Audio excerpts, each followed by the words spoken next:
We are back, and we are pleased to welcome WGN-TV anchor Jackie Bang. And good friend of Joan Esposito's. Oh, well, that goes. Actually, you know what? People probably don't know we were roommates. Roomies for how many years? 2 years at least. 2 or 3. Yeah. It was before Ben was born, and then I think Ben was 2 when you moved out. Yes, that was a great time. Jackie and I first met at Channel 5 about 70 years ago. 1989. 1989. Do you know that's 30 years? We've been friends for 30 years. Wow. Almost 30 years, because it was October 89 when I started at Channel 5, and you were already established there. So tell people about your background. Where do you come from, Jackie Bang?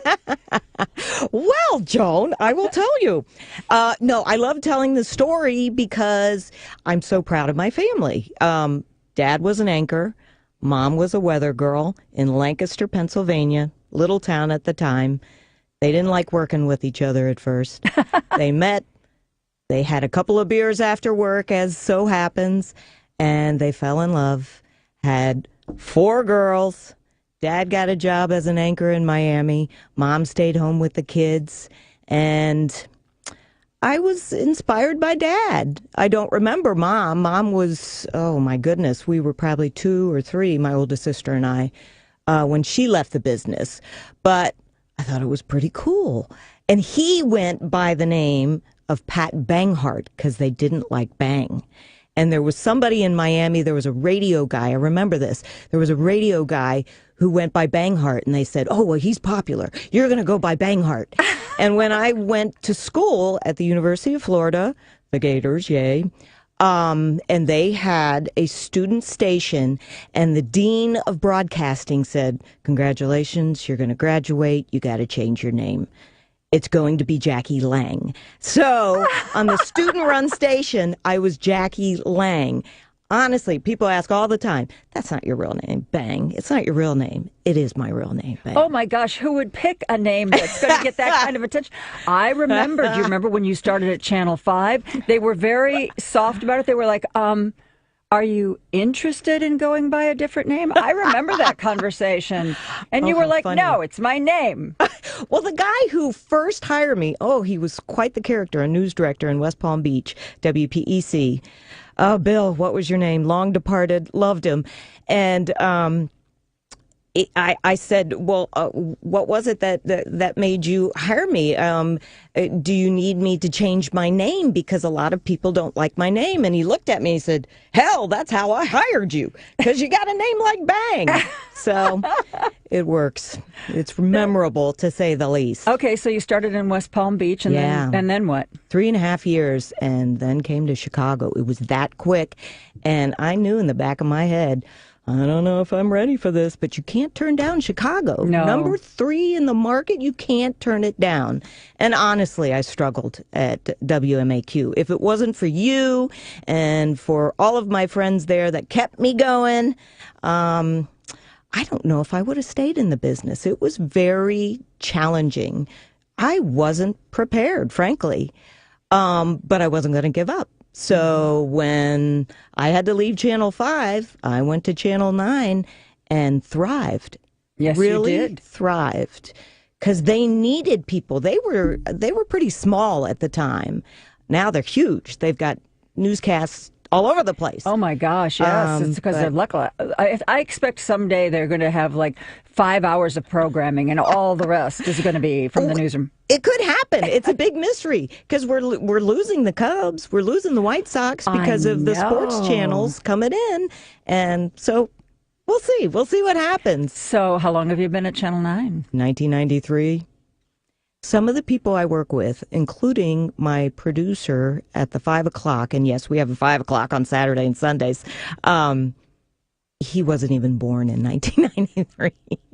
Isn't that something? Wow. I know there's some. I was just interviewing Heather Sharon from the Daily Line, and she was like, I made a joke about how David Axelrod went from being a City Hall reporter and now he's this big, mucky muck. And I said, Dick Kay is here at CPT. Heather, maybe you could be here. And she goes, yes. She goes, and I watched you since I was a little kid, and you're my, you're my hero. And I'm like, thank you. I take it as a badge of honor, and every one of us should. Honestly, people would groan when they would hear other people say, "Oh, I grew up watching you." I love it, because do you know how long we last in this business, females? Not very long, except in the Chicago area and, of course, a couple other exceptions.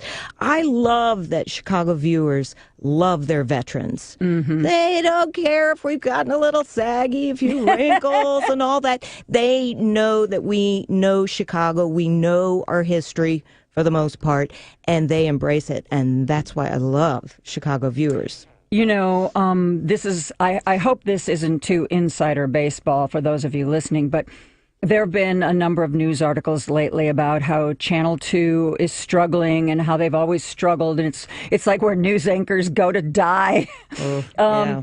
But I think part of the problem is they've never figured that out.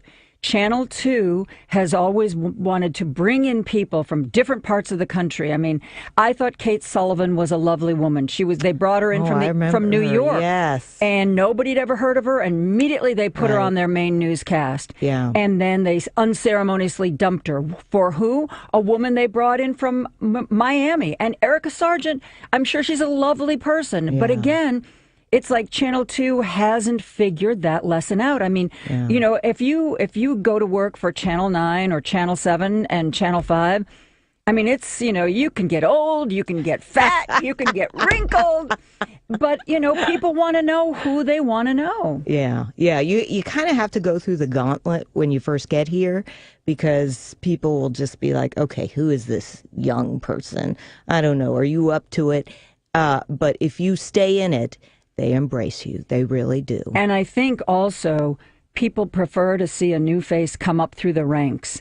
I think it's a real mistake to bring somebody in brand new from out of town and stick them on your main newscast.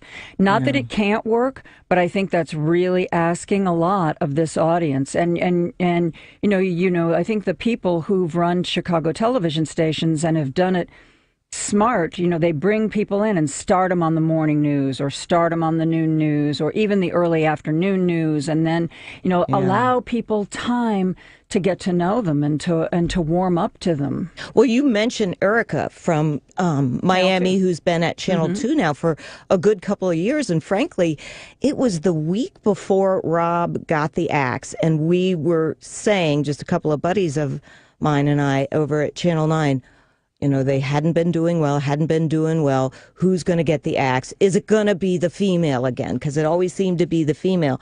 Lo and behold, unfortunately, it was Rob. And Erica is staying. So maybe they know that. Maybe they're listening and she's there to stay, and maybe I don't know.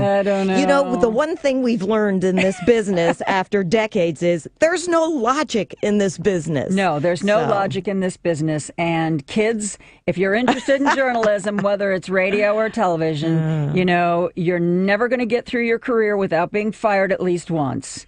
I know. Just wrap your head around it right now, because it's a very volatile business. And, I've worked at stations where, I hope with the Me Too movement, this is changing. But, we've worked for bosses where, the boss has a thing for blondes.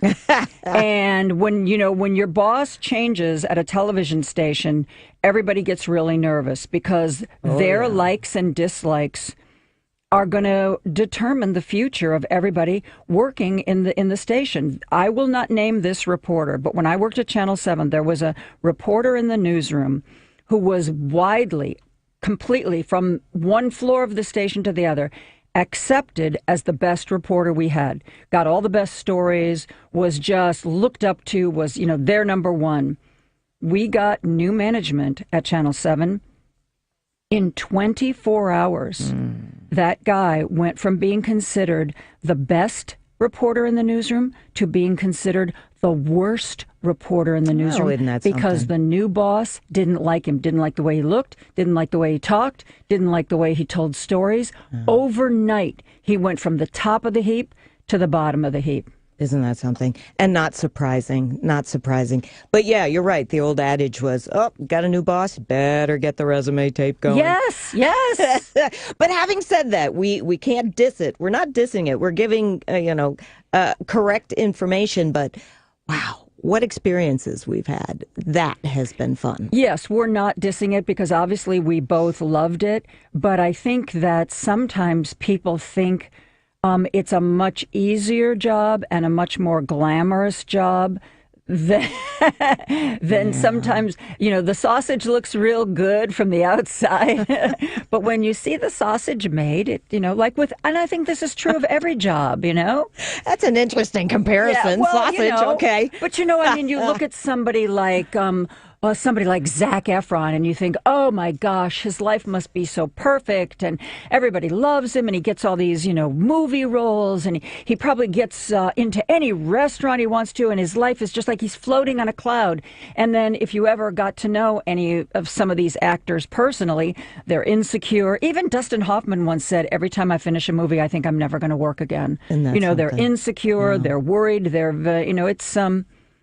anyway. You got to have a thick skin. Certainly you have to have a thick skin with this. But we do it because we love it and all the different experiences that we experience, good or bad. I'll never forget the wonderful time when it was the Bulls dynasty and they actually let the news reporters cover it too. That was not cool. just the sports reporters. But don't start talking about sports. Paul will join in. We want Paul to be quiet in there. He loves shh.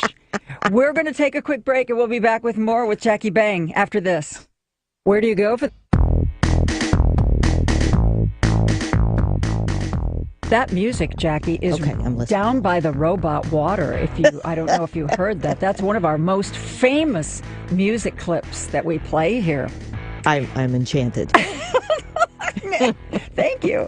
If you have a question for Jackie Bang, obviously I've known her for years and I still have lots of questions, but you can join our conversation at 773-763-WCPT. That's 773-763-9278 for WGN's Jackie Bang. And we were just talking about how long she can stay today, and she's like rattling off all the things that she's got to do. Would you like to share with our listeners? Oh, any mom will understand this at the end of the school year. Let's see, we've got orchestra, so I should have picked her up. She's probably schlepping the cello somewhere. Volleyball game. Somebody's got to get groceries today so we can eat tomorrow. And I said this to you during the break. I honor any full-time mom, especially single moms who have kids and have to deal with this. I am literally part-time now, and my time is filled every day. Every day. So tell bravo, us your moms. schedules. Do you still doing occasional reports during the week? You'll see me doing special reports once in a while. You'll see me doing politics. I was with Rosanna Rodriguez Sanchez when it was that nail biter night, and then she eventually won. So, but for the most part, WGN's been great to me. When I had kids, I said, can I go part-time? And they said, okay, you got to take a cut in pay, but you can do Saturdays and Sundays only. And that's basically what I've done. And, a lot of people don't watch. Occasionally they'll come up to me and say, oh, yeah, I used to watch you. Do you work anymore? I'm like, yeah, but... But, you're really fortunate. I know you've been on weekends forever and you would love to have weekends off. But, had you been... the 9 o'clock anchor and said, I want to work part-time, they would have said, don't let the door hit you on your way out. Because, there's no, I'll anchor Mondays and Tuesdays. You get somebody else to do Wednesday, Thursday, and Friday. That doesn't work. Yeah, it fits. It fits the lifestyle now. And I couldn't be happier to be able to be with my kids 5 days a week for the most part until they drive me nuts. And How old are they now? 17, 12, and 12. Wow. Yeah, so a junior in high school and 2 7th grade girls. And we jokingly say, they still like me. Still, we'll see. Oh, yeah, that's not going to last. Oh, yeah, that's not going to last. Moms out there, some advice, please. It's not going to last, but they do come back around. Even though you think you're going to die before that happens, they do come back around. I've got to tell you, nobody went to war like my daughter and me for what seemed like 10, 12, 40 years. I don't know. And now we couldn't be closer. Yes. We couldn't be closer. I can attest to that. I remember those years. Yeah. The good ones or the bad ones? I don't even remember them all. Both. I was scared sometimes because mine were just little babies, and you'd have stories about your daughter and be like, oh, my gosh. So are you still skydiving? I haven't started the season yet. I was hoping this Saturday would be the first jump of the season, but it looks kind of cloudy and lousy. I should have done it last weekend, actually. Or you can't skydive if it's cloudy? No. I know nothing about this. No. You have to be. You have to have clear vision of. There's a rule, and yeah, you got me stumped. I don't remember, but the clouds have to be a certain, like 1,000 feet above you, and a certain amount of feet around you, none below you. How many years have you been skydiving? On and off for 30 years. I started How did you get skydiving. You're like, oh, gee, I think this Saturday I'll learn how to skydive. Some people do it that way. They learn it that way. But no, it was right before I came to Chicago. I was a city hall reporter in West Palm Beach. And the mayor, another character, Pat Pepperschwab, great last name, is a woman, knew I was a scuba diver at the time, and she came up to me after a city hall meeting and said, oh, you've got to try skydiving. And I'm like, are you kidding? No, absolutely no way. But kind of a cool feature, the mayor of West Palm Beach jumps out of an airplane and decided to pursue that. So did you jump out of an airplane with her to do the story? I eventually did, but really what got me interested was I had a fight with the owner of the skydiving operation because he was always like, the media always demonizes us and all they care about is when somebody's killed, and if you do a story, I get final approval of your script. You know how well that went over, right? Yeah, that does not happen. So we decided, okay, just come out, look at this, and we'll figure it out. And when I went out there, I couldn't believe how beautiful it was, how happy everybody seemed. Happy doesn't describe it. And what I saw on their faces, I thought, I want to feel like those people. Huh. And I tried it, and one jump was enough to get me. Really? One jump. Took my breath away. Well, how does anybody have the courage to step out of an airplane? I could never in a million years do it. Well, when you're in tandem, you have no choice. You're hooked to the jumper and you just go out. But I have seen some people get to the door of the airplane and say, no, I can't do it. I can't do it. It's all been men. No women. Really? No women. Seriously? Yeah. Not a lot of men, but it is definitely one of those monumental moments in your life, face your fear moments in your life. Does it still feel that way? Oh my gosh, the first jump of the season's going to scare the heck out of me. Really? Absolutely. Well, absolutely. why do you do it then? Nobody's making you? Because it's such a wonderful feeling of freedom. You are flying. You're falling. But you're flying. No, you're falling. Yeah, You're falling. You're absolutely falling. But you're also using your body to fly, and you're in the middle of the air, and you're looking up at the clouds. You're looking down at the sky. You're with your friends. It's a great experience. I never expected to be hooked on a sport like skydiving, but it got me, and it still gets me. And every once in a while, obviously, when the kids were born, I was like, no, I'm not going to do it. Sometimes I thought, I've got to stop. But come every summer, I'll look up at the sky and go, I got to be up there. I got to be up there. Well, I'm going to tell a story. When Jackie and I were living together, she was obviously still skydiving then. And she told me that, I don't know if it was for Christmas or your birthday, but you were going to spend the money to buy yourself this device that hooks onto you, where, like, if you become unconscious at a certain altitude level, it opens your chute. Good memory. And I looked at you and I said, you mean that exists and you're not already wearing it? This is like something special. You couldn't get me to leave a plane if I didn't have every safety device. And you're like, yeah, if I get like knocked unconscious when I leave the plane, this will open my chute at like, I don't know, 1,400 feet. And I'm like, I can't believe this exists. And you haven't already bought it. They didn't have the technology then. They honestly, it's changed by leaps and bounds now. And just about everybody has an AAD, automatic opening device. So I can't believe you remember that. That's hilarious. I was so horrified by that moment that you were doing this without that possibility. Do you still scuba dive? Once in a blue moon in the summer. Yeah. Is that enough to keep up a certification, or do you have to get recertified all the time? You do not have to get recertified, but it is very good to do a refresher course, especially if you only do it once a year, in the summer like we do. And that's funny you mentioned that, because I was just thinking about that. We have summer plans, scuba diving plans. My son, my husband are both scuba divers, and I was just thinking the other day, we got to do a pool refresher course. I don't know if this is somebody you know. Hey, Robbie, you want to talk about skydiving? Yes, I do. Oh, wait, hold on. I got to get my headphones on. Yes, okay. We're ready now. Yeah, I was just listening to Jackie talking about people go up and don't want to come out. Yes. See, I'm ex-parachutist myself. I was with the 101st Airborne Unit when I was in the military. Wow. And during your training, if you go up, you must come out. If they have to kick you out. Really?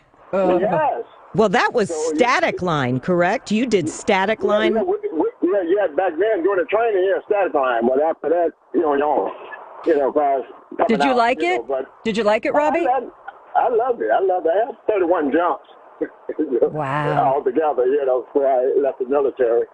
But the thing is, if you want to quit, you have to quit on the ground. If you go up, you're coming out, regardless. Well, you were really courageous, because that was probably during the time when you had the round parachutes, and you jumped out at a very low altitude, didn't you? Yes, I did. Yeah, that's why I did. Yeah, except for one, I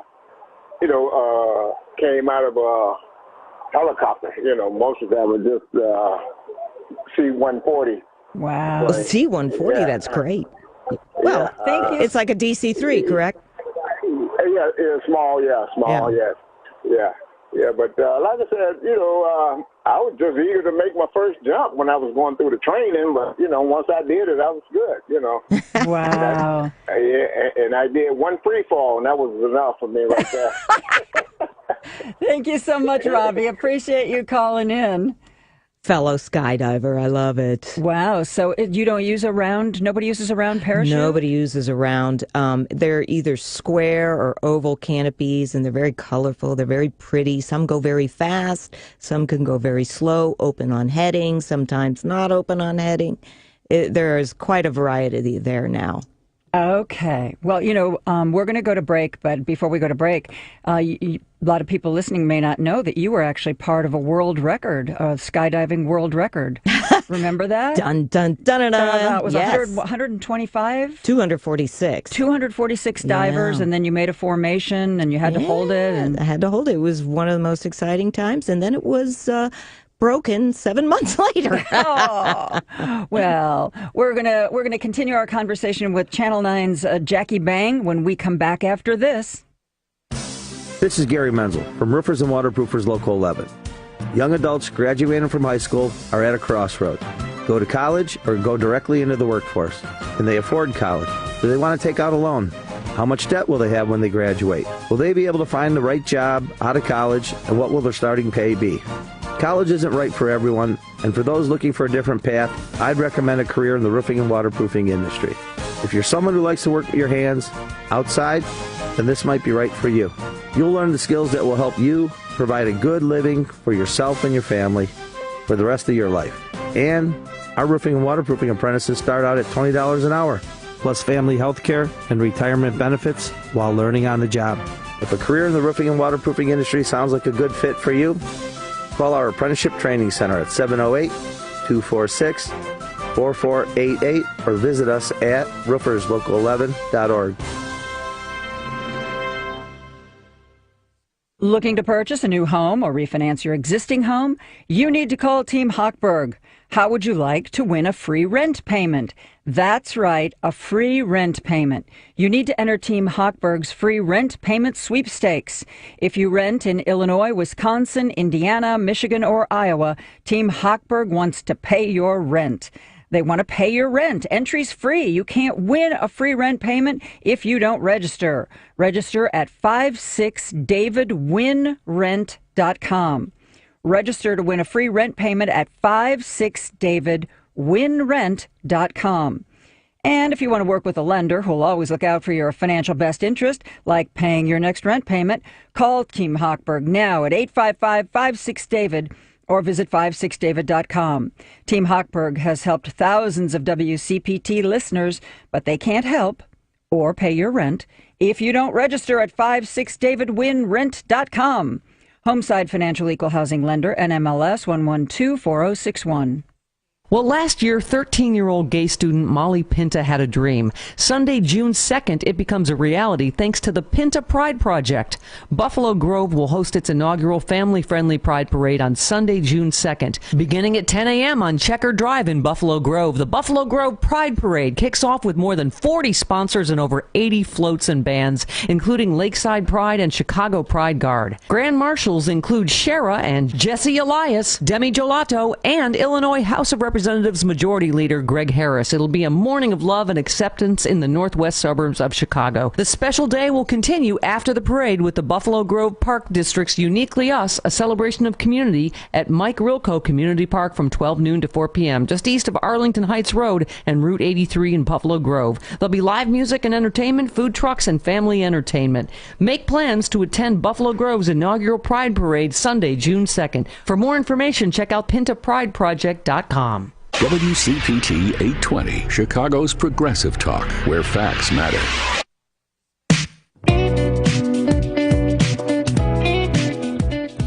WGN weekend anchor Jackie Bang joins us today. You know, we can't let you go without talking about The Thing. The thing that you and Bob Jordan did. Was there ever a name for that? Really. Just the thing. I don't know. Yeah. The hand jive. I call it the hand jive. Yes. Jackie and Bob Jordan worked together for 21 years. 21 years. And this is what I remember, Jackie. You telling me that it started small.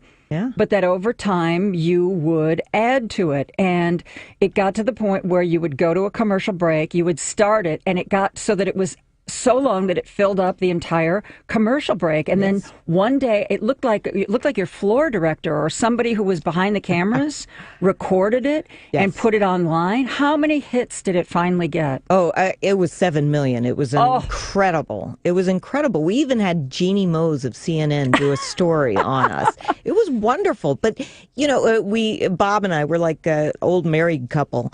We argued over how it first started, but I still think it started when they do the intros like Weekend News with Robert Jordan, Jackie Bang. They never had a photo of us, and so they finally put photos of us. And when we heard our names, we just kind of went, ah, and we lifted our hands, and then we turned around and did a little hand slap, and then we thought, hey, let's keep doing this. And the rule was we come up with something and Bob would come up with the goofiest things and I'd say no and we'd get into an argument again. But Bob was the creative genius behind most of it. And it just built. So we keep going. If we messed up, we weren't allowed to add another. And before you know it, what was it, a 2-3 minute break? We were doing, I don't know how many moves.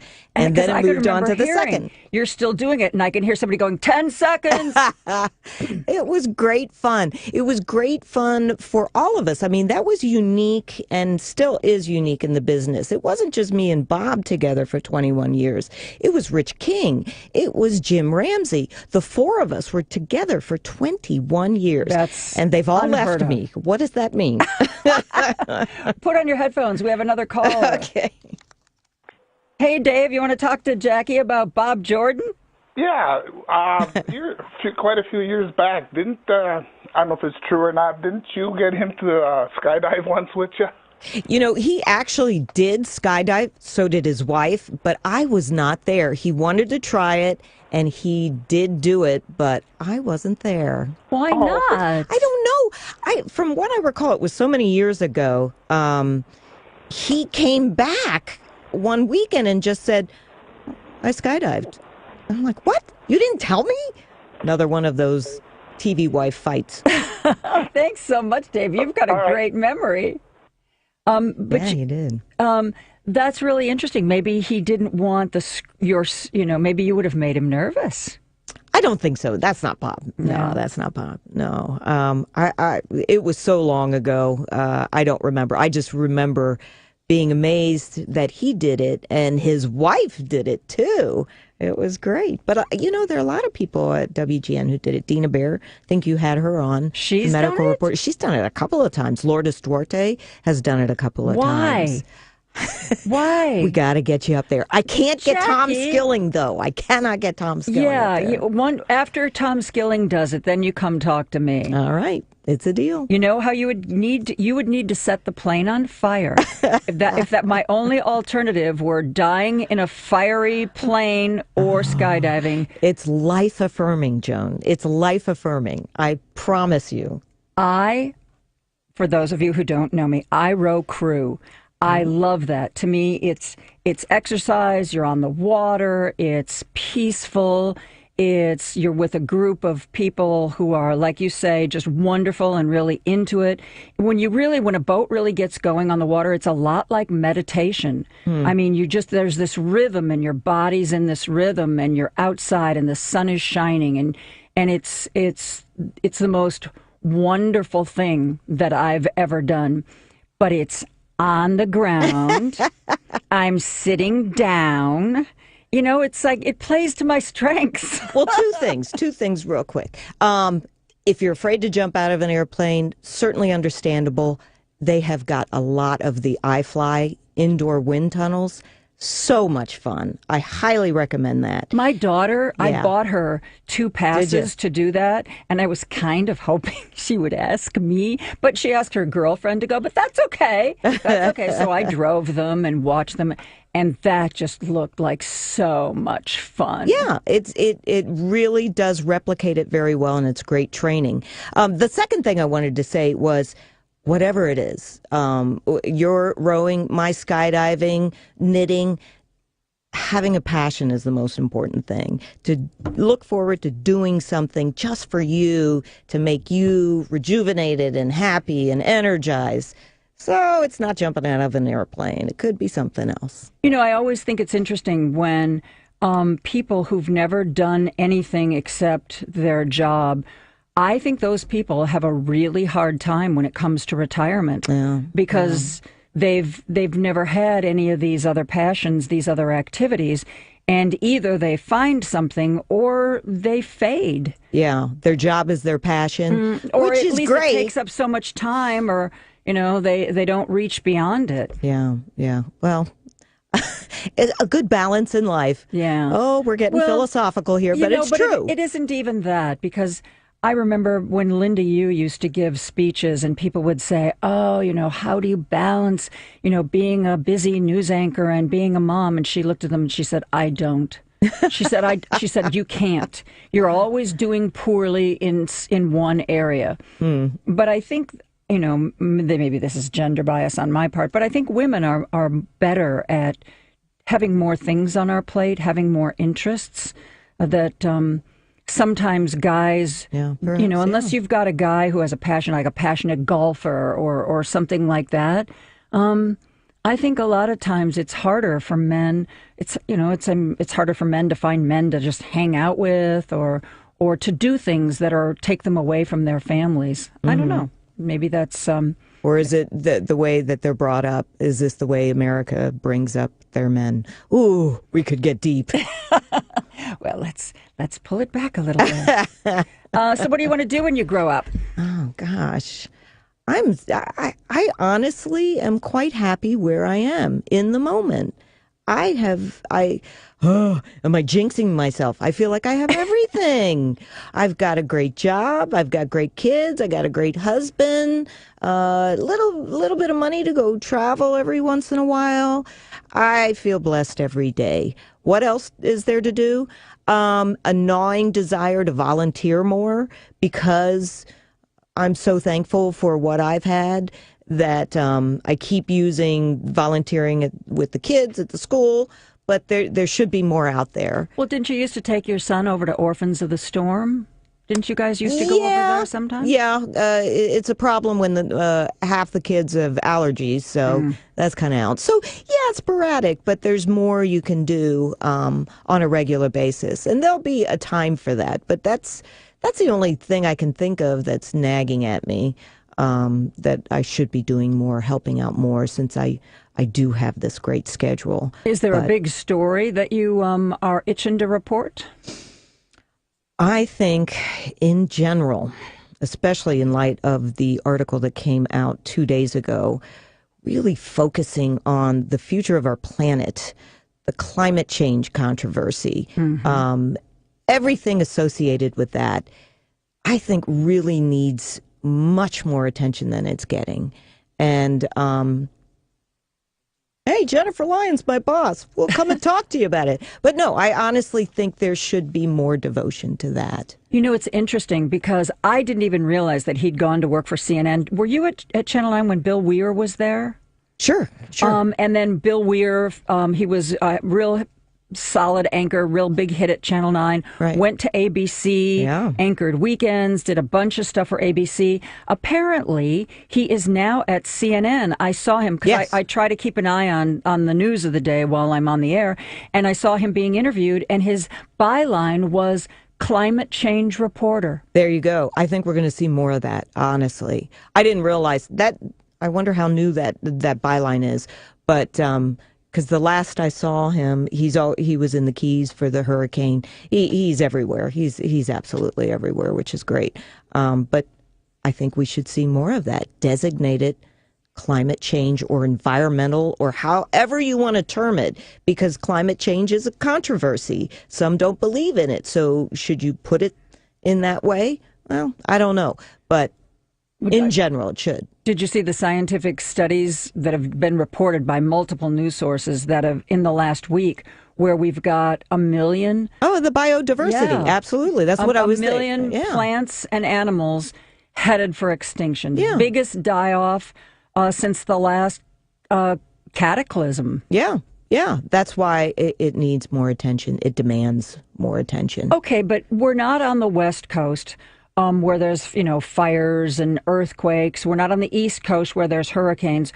What would you report on in the Midwest? Well, we've got the Great Lakes. Look at the lake level is higher than it's been there was a report in the Tribune, I'm sure it's been in other news outlets as well, higher than it's been since, I don't remember the date, but it's a record high level, which is good in some ways, but bad in some ways. What's causing the lake to go up high? Well, it's because of the horrendous snowfall that we've had and the horrendous flooding that we've just recently gone through. Well, what causes those two things?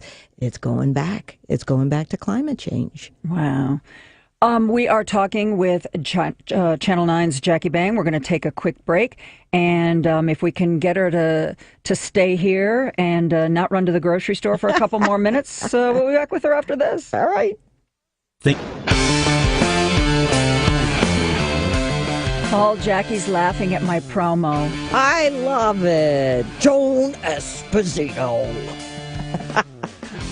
Well, don't get too comfortable with it, because there might be some new stuff on the horizon. Oh, yeah? Yeah. Okay. Will I no longer be live? Will I no longer be local? Or will I You'll no still longer be live, progressive? local, and progressive. I just think just a different intro. Okay. Maybe, yeah. All right. Tune in tomorrow. Maybe it'll happen. Okay. Well, that's exciting.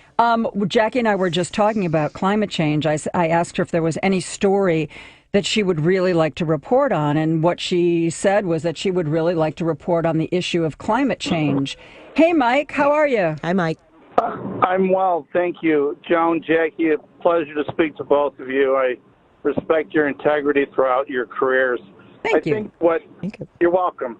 I think what you just touched on there is that with the Great Lakes, I think we should also highlight the quality of life we have here in the Great Lakes and what a fantastic resource the Great Lakes can provide to millions of people. And we have to really be guardians of it and shepherd any developments that are on or around our waterways to make sure that we can keep it clean. That's the last bastion of really decent fresh water in our country.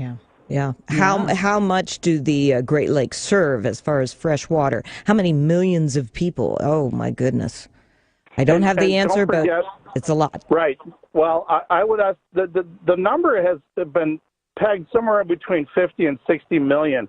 Their next move, I believe, when I say they, we don't have to get into they, but I think a lot of people are looking at that as a resource to abuse, not only from the development that nearly went into place, and I think that's going to fold on itself up to our neighbors in Wisconsin with this new facility from Taiwan.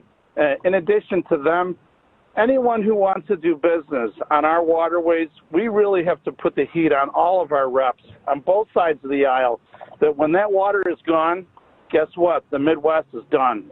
Thank you so much, Mike. I really appreciate you calling in. And I believe it was defeated, but one of the earlier measures that the administration tried to put through was they wanted to weaken the Great Lakes Protection Act. And I know that a lot of the governors and mayors and senators were really vocal about that. But you're right, Jackie. I mean, there's really a lot to report on that particular area. Oh, it can run the gamut. I think there's like one of the biggest solar panel fields just in the south side of the city, I think. Really? Yeah, I heard about it a long time ago. I'm sure people are aware of it, but it can go from there to under Millennium Park is actually a rooftop garden because underneath is a parking lot. That's right. So. That's right. And I know that I think it was under Mayor Daley, the Green Roof Initiative was started. You're right. It's going to be interesting. We have another call. Hey, Paula, how are you? Hi, Joan. How are you? Hi, Good. Jackie. Hi. Great to see you guys together again, and what camaraderie you have, and it's just really refreshing to see. And my daughter was in the broadcast journalism business, briefly, and it just seems more from the story she told me that it's more cutthroat now. Mostly when you compete more with it doesn't seem. Oh, I think we're losing you, Paula. Well, we got cutthroat. We know that one. Yeah, sorry, Paula, your call cut out. But, is it more competitive? Probably, because how many schools have been graduating journalist and communication majors for how many years? And as you know, Jackie, the number of jobs isn't really increasing at the same rate. But I would argue that it's always been pretty cutthroat. Yes. But I will say that so many of my bosses, female bosses, have helped me more than anybody would think. They've been wonderful in protecting us. And that's what we need. We need more female management up there. And it's slowly going up the ranks there. Well, one of the things that people would always ask me when they wanted to talk about, the competition, and I used to say, it's a very volatile business, and, you can get replaced for the tiniest of reasons. Somebody doesn't, like the way you wear your hair or something like that. And that, does that mean that the person who you're sitting across the desk from could replace you? Yes, it absolutely does. And you can approach the business one of two ways. You can either make your peace with that and still be friendly and make friends, or you can let that make you paranoid. And you and I have both worked with the paranoid types who may, smile, but always looking over your shoulder, always going to management to try to get more attention or more publicity or the bigger story or that kind of thing. But that's just not how I wanted to live my life. You know what? if somebody doesn't like me and they want to replace me with Jackie Bang, it's not Jackie's fault. It's not my fault. That's just how the business is. It does take a while, though, because I definitely, in my younger years, was the paranoid, oh, everybody's out to get me. And then you become a veteran and go, it's out of my hands. It's out of my hands. Most of it. It's such a subjective business. Like you said at the beginning of this, is once there's a new boss, they may hate you or they may love you. What can you do? You know, I don't think I was very competitive at the beginning because I had a job that was so small that there was, I mean, I was literally on the bottom rung. So it was like nobody wanted my job. So it made me feel really relaxed. I was, and I'm dating myself, I was an early morning anchor in one of the very first, what was then called sunrise newscasts. Isn't that funny? In the country. And it was, there was a station out in Sacramento, KCRA, and they were always on the cutting edge of new stuff. And they decided to add a newscast before the Today Show. Radical notion. So they hired me to anchor it. And I came into the station, and I had never anchored before, but who cared? Nobody was watching. You know? It was me and a woman who did weather, and there was a producer. And we had like one tape cutter. It was the four of us. And we'd get there, you know, in the middle of the night, and it was just the four of us. And as far as I know, nobody watched, so there was really no pressure. You were the trend. Are you kidding? Now the morning shows are everywhere. I know, but back then, I used to think, who's up? And I thought, well, people who can't sleep are up. And maybe, because I was on the West Coast, maybe people who have to do financial trading that opens with the East Coast time, you know, maybe they were up. And I figured, you know, how many of those are there in Sacramento, you know? So I'm not going to get all weirded out. You should see those tapes. I must have worn 24 different hairstyles. I was trying to find my look. You know, one day it would be braided, one day it would be down, one day it would be up, one day it would be in a ponytail. I was Great to have those tapes. Oh, God. Let's pray none of those tapes exist. They'll be on YouTube tomorrow. Oh, man. Oh, man.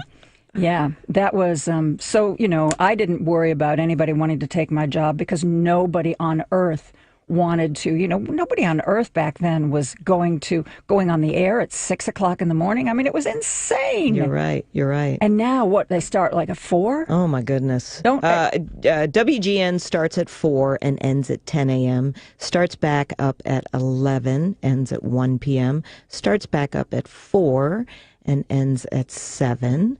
And then there's the 9 and the 10. It's a lot of news, but people watch. Yes, they do. We watch here. We keep an eye. We keep an eye for national news. We keep an eye on CNN, and for local news, we keep an eye on Channel 9, WGN. I keep you guys on my computer. So Thanks for the promo. You're very welcome. Anything I can do. WGN, our favorite local television station. Okay, that's going to be a promo on WGN soon. Okay, well. See how fast this goes? This has been fun, Joan. Well, of course, we could always talk, but talk with listeners, that's interesting. And usually we talk with martinis. So, you know, this is... No martinis here. We get water. Yes. Jackie Bang, thank you so much for joining us today. And I do hope you will come back. It has been delightful. I am so glad you asked me. I feel very important now. Thank you, Joan. Well, you are. And we will be back with me because I'm important too after this.